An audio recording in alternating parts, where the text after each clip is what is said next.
Chers Rouennais, demain à 0h, entrera en vigueur ce deuxième confinement décidé par le président de la République, mais décidé pour des raisons qui sont effectivement très importantes. Aujourd'hui, notre pays n'arrive pas à freiner la vague de contamination du Covid-19. Et Roanne n'échappe malheureusement pas cette fois-ci à cette vague de contamination. Notre hôpital est aujourd'hui sous tension très forte et risque d'être submergé. Encore hier, 3 décès sont intervenus à l'hôpital et nous avons une montée en puissance des hospitalisations, des gens qui sont hospitalisés pour des raisons non critiques et puis malheureusement aussi beaucoup qui sont hospitalisés pour des raisons beaucoup plus graves. Il est donc capital que nous puissions casser la circulation du virus et pour cela, nous devons effectivement nous confiner. Alors ce n'est pas une bonne nouvelle, ni pour nous, pour nos familles, pour nos amis, ni bien évidemment pour une grande part du milieu économique. Je pense en particulier aux commerçants, aux restaurateurs, aux bars, à toutes celles et tous ceux qui vont malheureusement devoir fermer leurs boutiques, fermer leur activité et par conséquent perdre des revenus de façon importante. Je pense aussi aux salariés qui vont devoir, pour certains, perdre aussi une partie de leur rémunération, pour d'autres être en télétravail. Bref,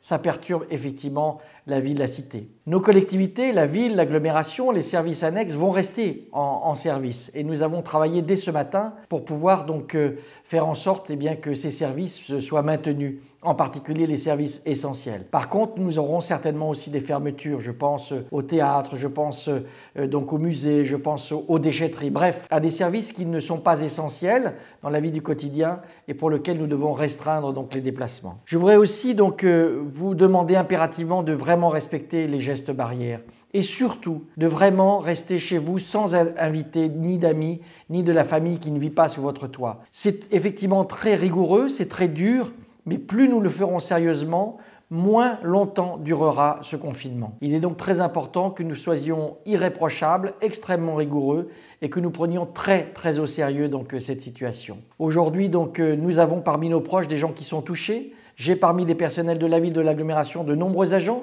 qui sont positifs et certains sont dans des situations sanitaires délicates.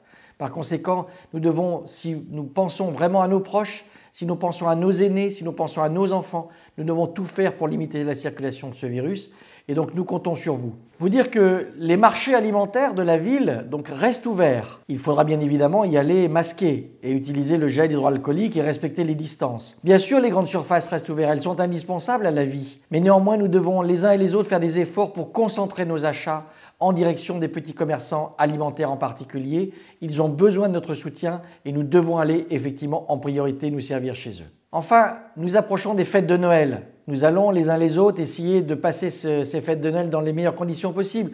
Et nous devons bien évidemment nous préparer aux achats de Noël. Là encore, ne vous précipitez pas sur Amazon et les surfaces comme ça dématérialisées. Vous avez la chance d'avoir des commerces qui, certes, s'ils ne sont pas ouverts au public, pourront prendre vos commandes. Il suffit de les appeler, de réserver et vous viendrez soit vous faire livrer, soit récupérer les biens dont vous avez besoin, que vous souhaitez offrir, le moment venu quand ils rouvriront. Donc de grâce, faites travailler nos commerces locaux, même s'ils restent fermés, appelez-les et nous allons au niveau de la ville essayer avec la Chambre de commerce et d'industrie, les vitrines de Roanne, la Fédération des commerçants, monter une structure qui permette effectivement, même s'ils doivent rester physiquement fermés, de pouvoir continuer à livrer leurs clients. La ville reste en fonctionnement, nos équipes travaillent, les élus sont à votre service pour pouvoir justement faire en sorte que la vie puisse continuer et puis maintenant nous allons essayer de faire en sorte que ça dure le moins longtemps possible. Merci de votre sérieux dans cette nouvelle épreuve que nous traversons.